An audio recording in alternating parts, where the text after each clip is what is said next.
চৈত্র সংক্রান্তির আগের দিনই এই নীলষষ্ঠী ব্রত পালন করা হয়। সন্তানের মঙ্গল কামনায় মায়েরা এই দিন নীলষষ্ঠী ব্রত পালন করে থাকেন। বিভিন্ন শিব মন্দিরে এই দিন বাতি দান করা হয়। বিশেষ করে সারাদিন উপবাস করে সন্ধ্যার সময় শিবের মন্দিরে গিয়ে পুজো দিতে হয়। নীলের ঘরে দিয়ে বাতি জল খাওয়াবো উত্তম। তাই বন্ধুরা, এই ভিডিওতে আমরা জেনে নেব 2026 সালে নীল ষষ্ঠী কবে পড়ে।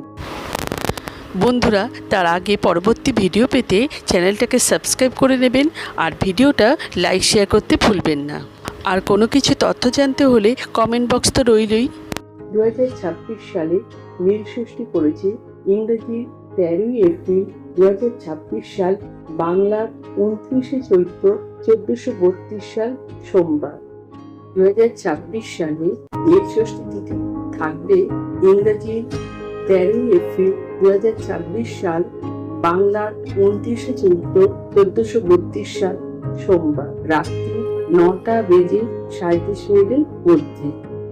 এই দিন অমৃত যোগের সময় থাকতে চলেছে সকাল 10:24 থেকে দুপুর 12:53 পর্যন্ত, আবার সন্ধে 6:37 থেকে রাত্রি 8:56 পর্যন্ত। আমার আজকের ভিডিওটা যদি আপনারা উপকৃত হয়ে থাকেন তাহলে লাইক, শেয়ার এন্ড সাবস্ক্রাইব করবেন।